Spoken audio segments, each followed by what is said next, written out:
साक्षात् परं ब्रह्म तस्मै श्री गुरवे नमः।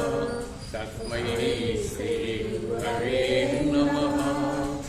ब्रह्मादित्यो ब्रह्म विद्या संप्रदाय कर्तृभ्यो वंश ऋषिभ्यो नमो गुरुभ्यो नमः। नमो गुरुभ्यो नमः। सर्वोपप्लवरहित प्रज्ञानघन प्रत्यगतो ब्रह्मैवाहमस्मि अहं पदार्थरहितः अहं पदार्थरहितः। प्रार्थाय प्रतिबोधितां भगवता नारायणेन स्वयं व्यासेन ग्रथितां पुराणमुनिना मध्ये महाभारतम् अद्वैतामृतवर्षिणी भगवद्गीते अष्टादशाध्यायिनी अम्बा सन्नतामि भगवद्गीते भगवद्वेषिणी भगवद्गीते भगवद्वेषिणी दत्तात्रेय समारम्भा दत्तरामावधूतमध्यमः सदानन्दनाथमाम्बपर्यन्तः वन्दे गुरुपरम्परा वन्दे गुरुपरम्परा। जय दत्त गुरु महाराज की जय। जय दत्त रामावधूत स्वामी वारी की जय। सदानंद स्वामी वारी की जय। माताजी नागमांब गुरुदेवुలకు जय। सद्गुरु महाराज की जय।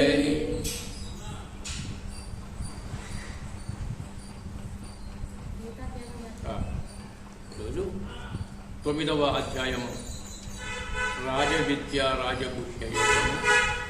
ఈ అధ్యాయాన్ని మనం ఇవాళ తెలుసుకుందాం. పారాయణం మొదటి సూర్యో నమః.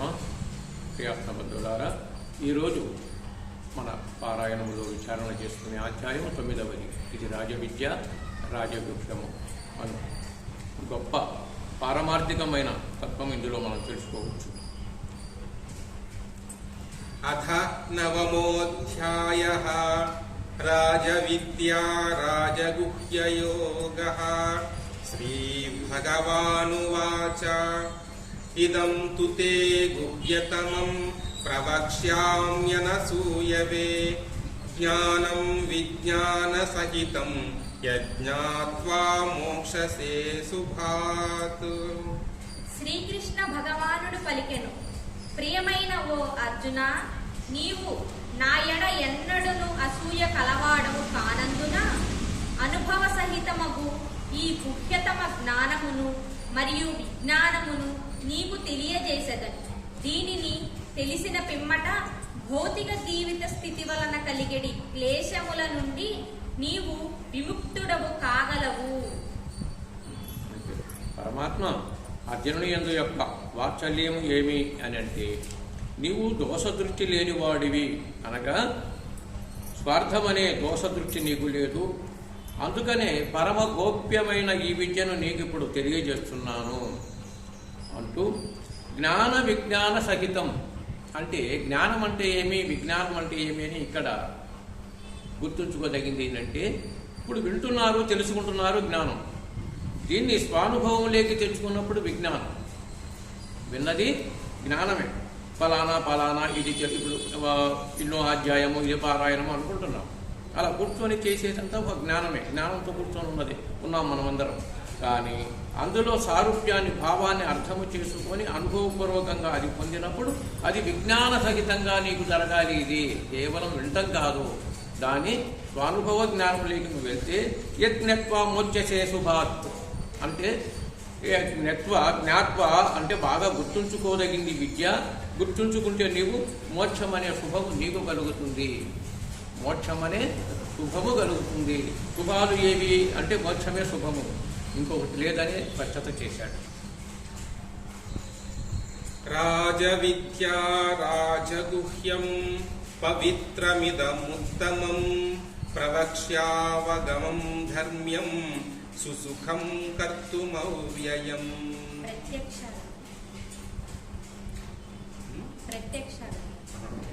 మళ్ళీ చెప్తారు. రాజవిద్యా రాజగుహ్యం పవిత్రమిదముత్తమం ప్రత్యక్షావగమం ధర్మ్యం సుసుఖం కర్తుమవ్యయం.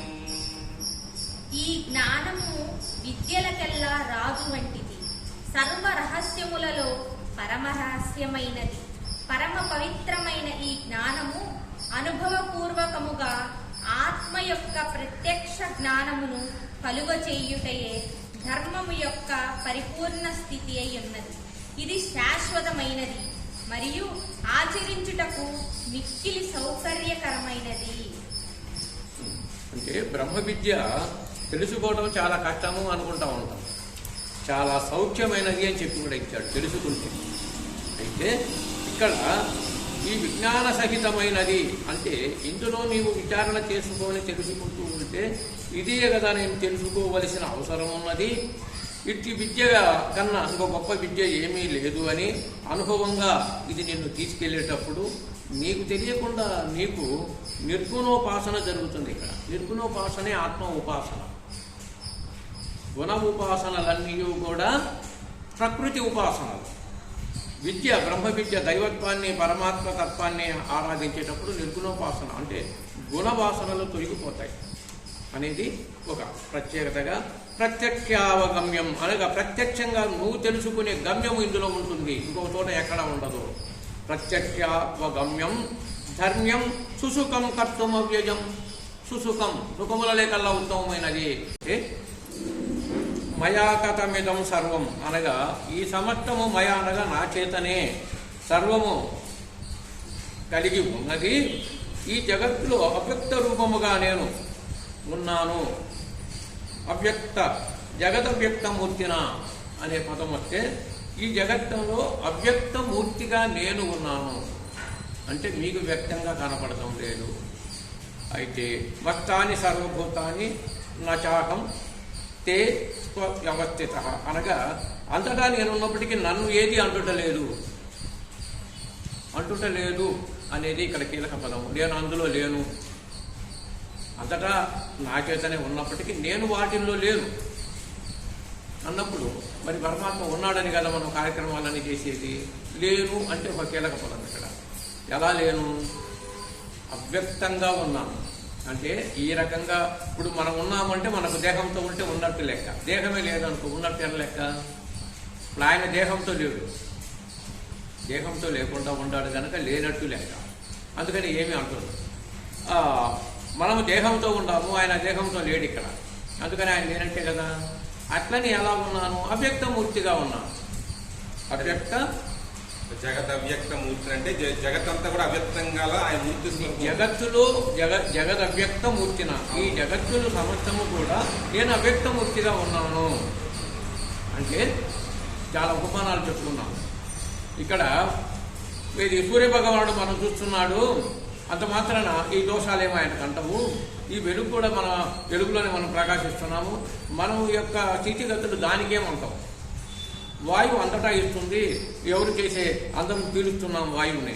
మరి మనం పీల్చి దాని మీదనే ఆధారపడి మనం బ్రతుకుతున్నాం కదా, దానికి ఏమైనా దోషం ఉంటుందా? వాయువు అది నిర్దోషి, దానికి ఏముండదు.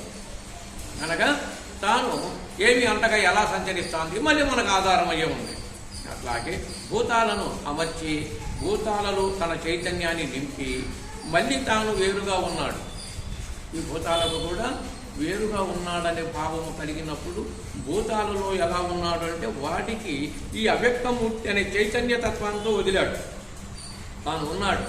అయితే మనకు పరమాత్మకు తేడా ఏమి అని ఇప్పుడు వస్తే మనము పరిమితమైన దృష్టి, మనము కొంతవరకు చూడగలం, మన కళ్ళు కొంతవరకు చూడగలం, మనము విద్య కూడా కొంతవరకు తెలుసుకోగలం, అన్నీ తెలుసుకోలేము.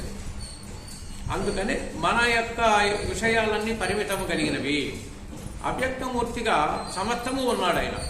సమస్తము ఉండి సమస్తములో జరిగేటువంటి యొక్క స్థితికి సర్వసాక్షిగా ఉంటాడే తప్ప దీంట్లో లేడు. ఇప్పుడు మనం పొందే జనన మరణాల యొక్క భయాలకు ఆయన ఏమి లేడు, భయములో లేడు, నిర్భయములో ఉంటాడు, నిర్భయులలో ఉంటాడు.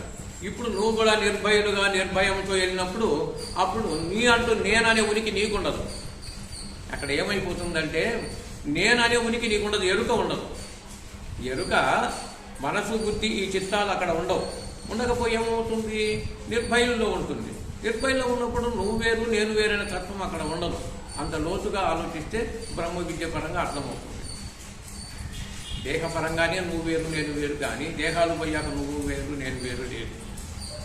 అప్పుడు దేహ భావన తీరి దేహాతీతమైనటువంటి ఏదైతే అపరోక్ష జ్ఞానము సంప్రాప్తంగా ఆలోచించినప్పుడు అప్పుడు పరమాత్మకి ఏమీ అంటలేదు, నీ ఆత్మ కూడా ఏమీ అంటలేదు అనే స్థాయికి వెళ్ళిపోతుంది.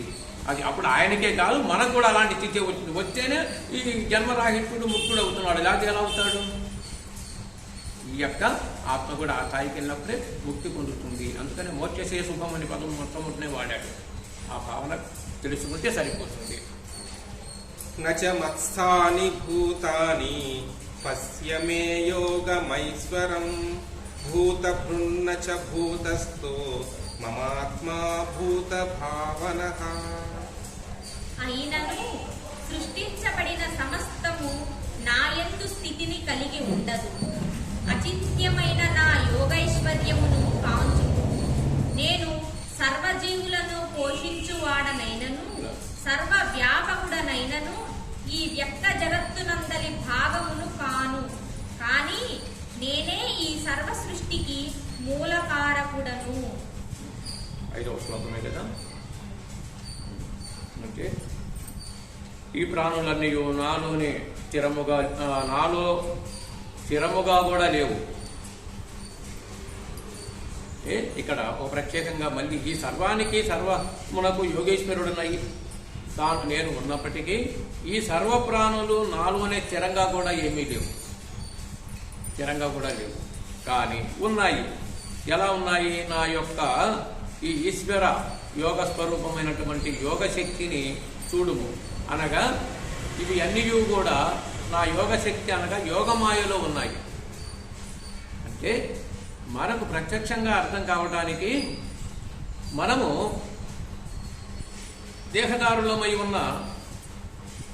దేహదారులమైన అనేక ప్రాణులు కూడా దానికి ఏదైనా కొద్దిగా శరీరంలో తేడా వస్తే ఇది పురుగులు పడతా ఉంటాయి. మన తలలో పేర్లు పడుతున్నాయి. కారణము కాని కారణము నువ్వే, నువ్వు పూర్తిగా కారణము కాదు. అట్లని నీ కారణం చేతని అది ఉందా అంటే అది అట్లని దాని ఆధారం చేసుకొని అక్కడ ఉంది. కానీ నీ యొక్క కారణం ఏమి లేకుండా అవి ఉన్నాయి. నీ కారణం అంటూ ప్రత్యేకంగా లేకుండా ఉన్నాయి. అట్లని నువ్వు కారణం అంటావా? అది కాదు. కానీ ఇట్లా ఈ రూపములో గమనిస్తే చాలా వరకు కొన్ని ప్రాణులు మన ప్రమేయం లేకుండా ఉంటాయి. మన ముక్కులో పురుగులు ఉంటాయి, ప్రతి ప్రాణికి ఉంటాయి. అయ్యే కదిలిస్తేనే ఉంటాయి.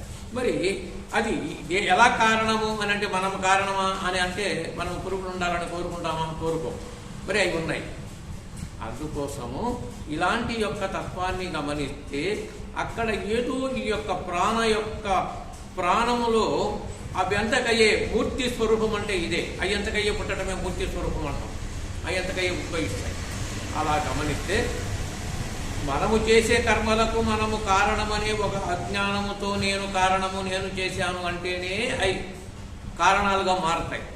నేను కారణము కాదన్నప్పుడు ఏ కర్మలు మనం అంటాం.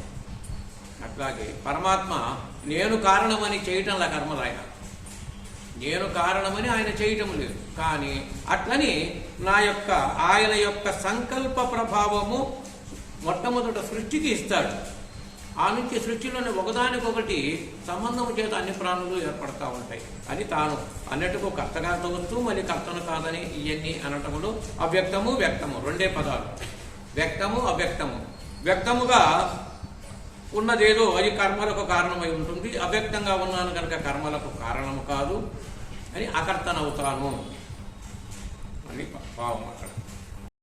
యథాకాశస్థితో నిత్యం వాయుః సర్వత్ర గో మహాన్ తథా సర్వాణి భూతాని మత్స్థానీత్యుపధారయ. ఆకాశము నుండి ఉత్పన్నమై సర్వత్రా సంచరించుచున్న విస్తృతమైన వాయువు ద్వారా సర్వదా ఆకాశమునందే స్థితమై ఉండును.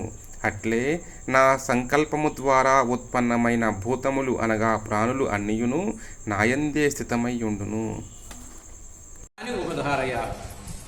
అంటే తథా సర్వాణి, తథా అంటే సమస్తానికి, సర్వాణి భూతాని మత్తాని ఉపధారయ అంటే ఎందే స్థితమై ఉన్నను అన్నీ నాయందే ఉన్నాయి అని ఎరుంగుము అని పదం ఉంది. నాయందే ఉన్నాయి అని ఎరుంగుము అని అంటే ఎలా అర్థమవుతుందో చెప్పండి.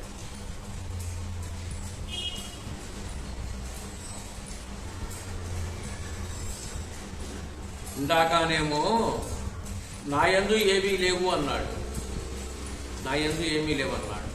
అక్కడ లేవు అన్నాడంటే అక్కడ అవ్యక్తం అనే మూర్తి స్వరూపాన్ని ప్రకటించాడు. అందుకని నేను అవ్యక్తంగా ఉన్నాను, నేను అవ్యక్తంగా ఉన్నాను. అందుకనే వాటికి అన్నట్టుకు ఉన్నప్పటికీ నేను వాటికి నా యందు అవి ఏమీ లేవు, నా యందు ఏమీ లేవు. ఇక్కడ నా యందు నుంచి ఉపధారయ అనే పదం వాడాడు. అంటే అన్నిటికు నేనే ఉండాలని ఎరుంగుము అనే పదం కూడా వస్తుంది. వీటికి అన్నిటికు నా నుంచి ఉపధారయ అనగా నాయందే నుంచే అవి ఏర్పడుతున్నవి అని. అంటే ఒక దైవ మహత్తుగా వెళ్తే పరమాత్మ ఈ సృష్టి ఏర్పడడానికి ఒక సంకల్పం జరుగుతూ ఉంటుంది. సంకల్పం మాత్రమే అక్కడ. ఆ సంకల్పం మాత్రం చేతనే అన్నీ కూడా ఒక ఏర్పడతాం. ఆ సంకల్పం అనే ప్రభావం ఎలాంటిది అని అంటే ఒక మలుపు తిప్పటానికి అన్ని ప్రాణులకు ధార, ఒక ధార అంటే జీవించడానికి ధారలు కావాలి అంటాం. ధార అనేది ఒక చైతన్యం, ఒక చైతన్యం.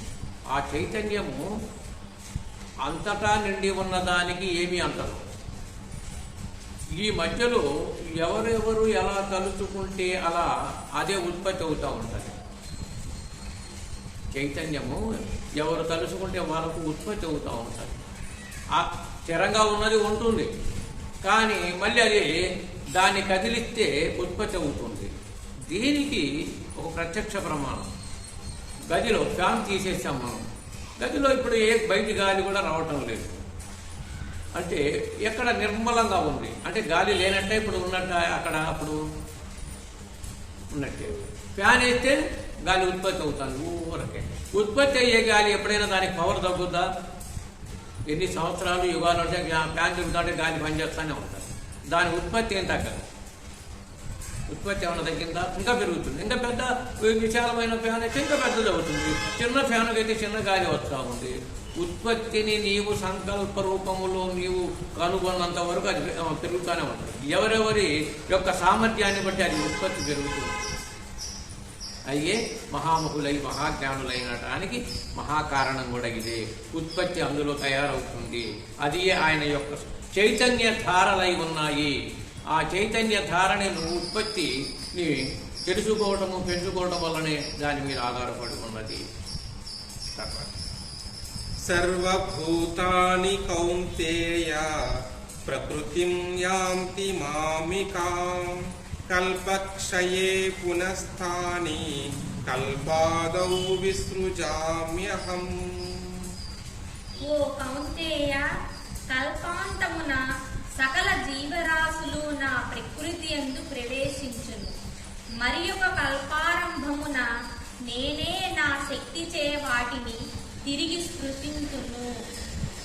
అంటే ప్రళయము జరిగినప్పుడు ఈ జీవకోటి ప్రాణకోట్లన్నీ ఏమి ఎలా ఉంటాయి అంటే ఇవి నాయందే వస్తాయి అంటాడు.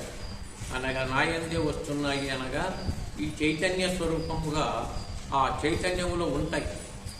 తన ఆధీనంలో తానే చైతన్య రూపంగా ఉంటాడు. అప్పుడు ఆధీనంలో ఉంటాయి.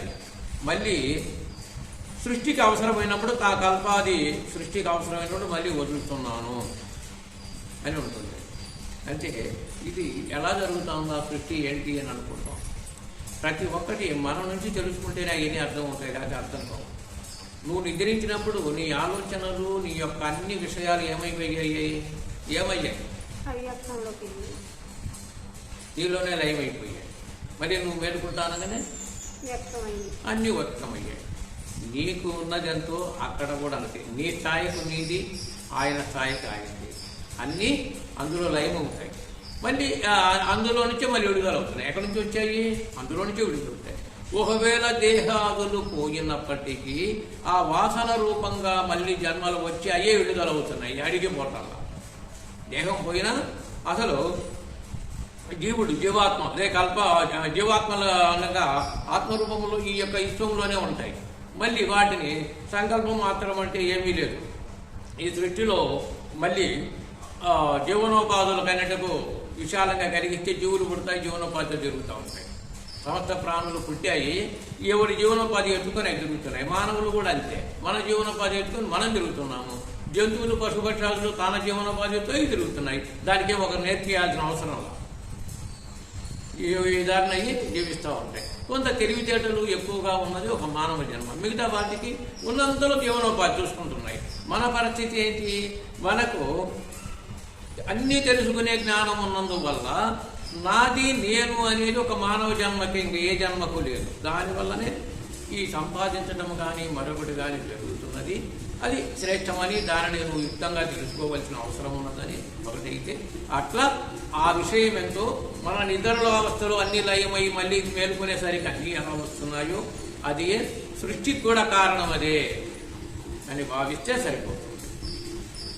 ప్రకృతిం స్వామవష్టభ్య విసృజామి పునః పునః భూతగ్రామమిమం కృష్ణం అవసం ప్రకృతేర్వశాత్. ఈ సమస్త విశ్వము నా ఆధీనమున కలదు.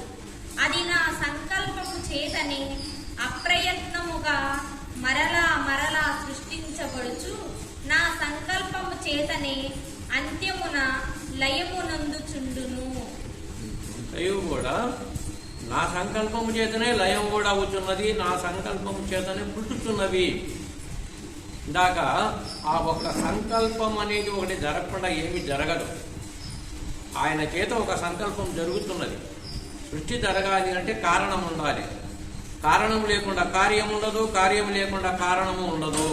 అందుకనే అక్కడ ఏది కారణం అంటే ఇందాక నేను సంకల్పం వరకే ఉంటుంది అని చెప్పాను. ఇక్కడ స్పష్టంగా అదే ఈ శ్లోకంలో కూడా సంకల్పమే అన్నిటికీ కారణమవుతుంది. సంకల్పంలో నుంచి మళ్ళీ దాన్ని లయము చేయటం కూడా ఆయన సంకల్పమే అన్నప్పుడు మన దేహాదులు ఎంతో ఆరోగ్యంగా ఉన్నప్పటికీ చివరకు అన్ని ముగింపు జరుగుతూ ఉంటాయి అనుకో. మనిషి వృద్ధాప్యంలోకి వచ్చాడు. ఏదైతే ప్రకృతిపరమైనటువంటి దేహం ఏర్పడిందో అవి అన్నీ మళ్ళీ అయ్యంతకయ్యే లయం చెందుతూ ఉన్నాయి, నుండి అయ్యంతకయ్యే పోతూ ఉన్నాయి. ఇక్కడ ఎవరికి వాళ్ళకు నాకు చాలా వృద్ధాప్యం అయిపోయింది, ఇంకా ఎన్నాళ్ళు ఉంటానని వాళ్ళ వరకే సంకల్పం చేసుకుంటూ ఉంటారు. అదే సంకల్పం పోతూ ఉంటారు. ఆ సంకల్పంలోనే ఆయన ఉన్నాడు.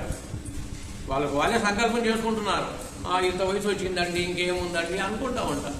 అదే నీవు సంకల్పించిన నీ ఇష్ట ప్రకారం చెందు మాయ అలా జరుగుతూ ఉంటుంది.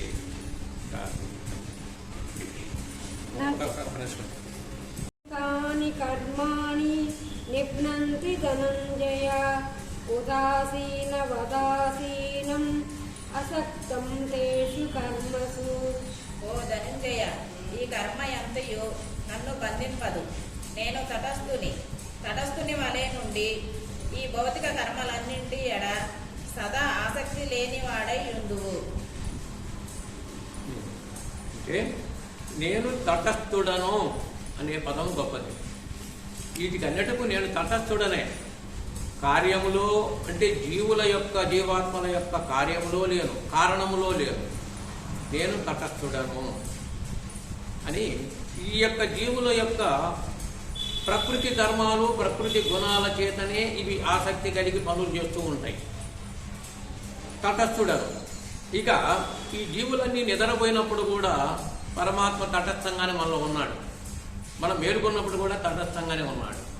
మనం మేలుకొన్నప్పుడు తటస్థంగానే ఉన్నాడు. మనకు ఈశ్వర సర్వభూతానం దేశే అర్జున తిష్టతి అనే పదం, హృదయం అనే దేశంలో తిష్ట చేసుకొని కదలకుండా ఉన్నాడు. అంటే అప్పుడు తటస్థంగానే ఉన్నాడు, వ్యవహరించేటప్పుడు తటస్థంగానే ఉన్నాడు. అట్లాగే జీవుల యందు ఎప్పుడు తటస్థంగానే ఉన్నాడు. మనం జీవించి మనం పనులు చేస్తున్నా ఆ సంగతి ఆయన తటస్థంగా ఉంటాడని మనకు తెలియటం, అంటే మనోబుద్ధులకు తెలియటం లేదు. అలా తెలిసినప్పుడు అదే నువ్వై ఉంటావు. ఆ తటస్థ స్థితిగా ఏదైతే ఉన్నదో, నేనై ఉన్నాను, ఎందుకున్నాను నేనయ్యి, అది ఉన్నప్పుడే దేహేంద్రియాలను పనిచేస్తున్నాయి. అక్కడ ఆ స్థితి లేకపోతే, ఆత్మ యొక్క ఉనికి అక్కడ లేకపోతే ఈ దేహాలు శవంగా మారతాయి. అందుకని ఆ తటస్థ స్థితి అప్పుడు నేననే ఉనికి దాంట్లో ఉంది, దీంట్లో లేదు అనుకున్నప్పుడు ఈ నువ్వు కాదు. అట్లాగే ఆ స్థితికి వెళ్ళినప్పుడే ఆ పరతత్వం మనకు అర్థమవుతుంది. పరమాత్మ ఎప్పుడు ఆ స్థితిలోనే ఉన్నాడు. అందుకని నేను ఎప్పుడు ఆ స్థితిలో ఉండటం వల్ల అన్నీ నాకు తెలుసు. ఈ సృష్టి ఎప్పుడు పుట్టింది, ఏమి జరిగింది అని సూర్యుడికి ఉపదేశము చేశాను అని అన్నప్పుడు, అర్జునుడు అడిగినప్పుడు సమాధానం అదే చెప్పాడు. అప్పటి నుంచి ఇప్పటి నుంచి నువ్వు నేను ఉన్నాము, కానీ నీకు తెలియదు ఆ సంగతి అని అలా గుర్తు చేసుకోగలిగితే మనలో ఉన్న తటస్థంగా ఉన్నటువంటి మన అంతర్యామికి ఎంతో అంతర్యామి ఆయనై ఉంటాడు, ఇంకొకరెవరో కాదు. మయాధ్యాక్షేణ ప్రకృతిం సూయతే సచరాచరం హేతనానేన కౌంతేయ జగద్వి పరివర్తతే.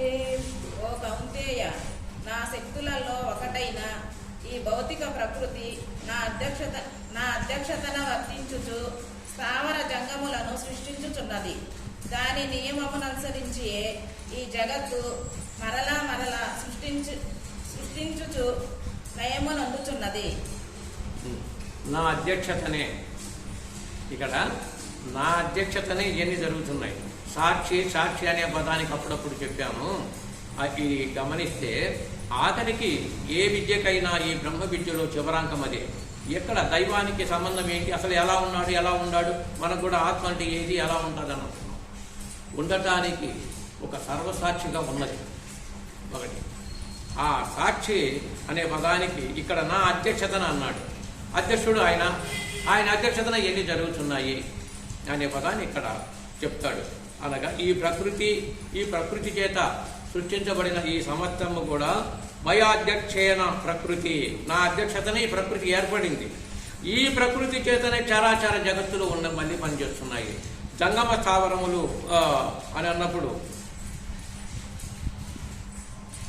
హేతున కౌంతేయ జగద్వి పరివర్తతే. స్థావర జంగములు అనే పదం కూడా ఇందాక వచ్చినట్లుంది. స్థావరము జంగమము అంటే ఏమి ఇంతకుముందు చెప్పాను, గుర్తుందా? స్థావరములు అంటే ఏమి, జంగమములు అంటే ఏమి?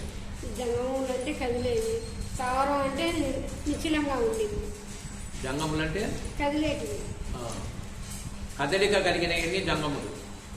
స్థావరంగా ఉన్నవన్నీ ఏది, చెట్లు కదలవు, ఎక్కడుంటే అక్కడే ఉంటాయి. స్థానువులు అవి.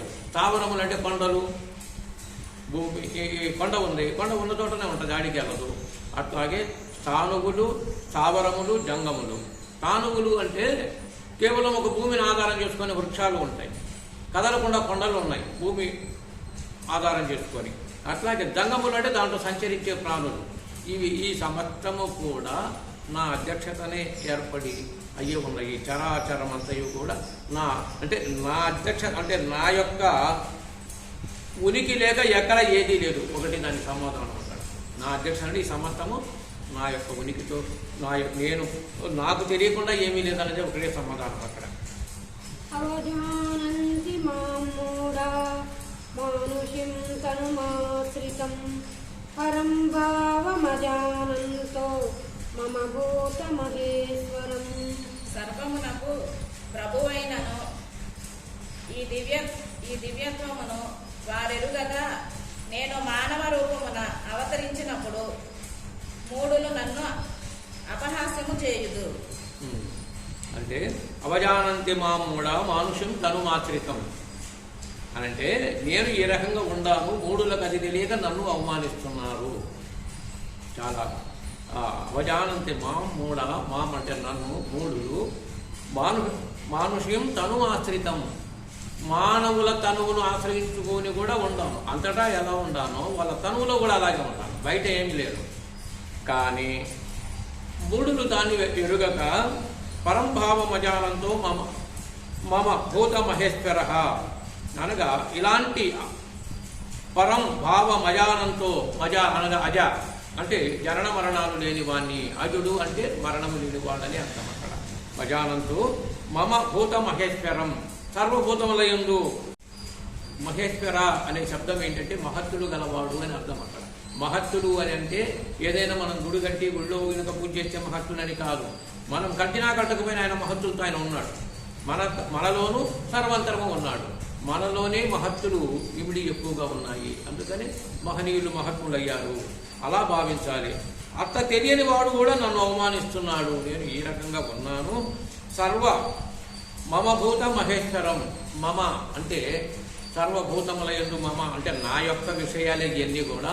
ఇందులో మహేశ్వరుడుగా ఉన్నది నేనేను. మహేశ్వర అనగా మహిమాన్విత స్థితితో ఉన్నాను. ఈశ్వర అంటే విశ్వము అంటే విశాలము అని ఎన్నో పదాలు దానికి వస్తాయి అర్థం. ఆ రూపంలో ఎప్పుడు ఉన్నాను అని భావం.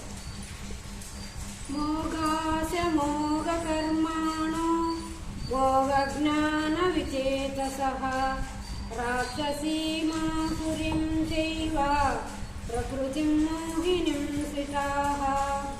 ఈ విధముగా మోహితులైన వారు దానవ మరియు నాస్తిక భావములచే ఆకర్షితులగుదురు. అట్టి భ్రాంత స్థితిలో వారి ముక్తికి సంబంధించిన ఆశలు, కామ్యకర్మలు, జ్ఞాన సముపార్జనలన్నీ వ్యర్థములగును. అంటే అలా కాకుండా ఈ భౌతికమైనటువంటి యొక్క కనిపిడే దృశ్యాలకే ఇందాక చెప్పుకున్నట్టు ఏదో మనము కొన్ని కల్పించుకొని వాటి మీద భ్రాంతులు కలిగి ఏదైనా కార్యక్రమాలు చేసుకుంటూ ఉంటాము. అట్టి అన్నీ కూడా కేవలము నీవు ఆశలు పెంచుకొనుటకు, ఆశలు పెంచుకొని కర్మలు చేయుటకు, వాటి చేత విపరీత జ్ఞానము కూడా నీకు కలుగుతున్నది. విపరీతం అంటే ఇది కాదు ఇంకొకటి, అది కాదు ఇంకొకటి, స్థిరత్వం ఎక్కడుంది, దానినే విపరీత జ్ఞానము అంటారు. అట్టి విపరీత జ్ఞానముతో కేవలం నీవు ఎలా అవుతావు, ఆఖరికి అసుర అంటే ఈ యొక్క ప్రాపంచిక విషయాలతో కూడినటువంటి కొన్ని భూత పూజా విధానాల చేతను, లేదా కేవలము స్వార్థభరితం ఏర్పడినప్పుడు రాక్షసులు, అసురులు యొక్క భావాలు కలగటము, ఇవన్నీ నీకు ఏర్పడి నీవు విపత్తులకు గురి అవుతావు అని దాని యొక్క వివరణ తెలియకపోతే నీకు పొందే ఫలితాలు ఇలాంటివి. ఓం సహనావతు సహనౌ భునక్తు సహ వీర్యం కరవావహై తేజస్వినావధీతమస్తు మా విద్విషావహై.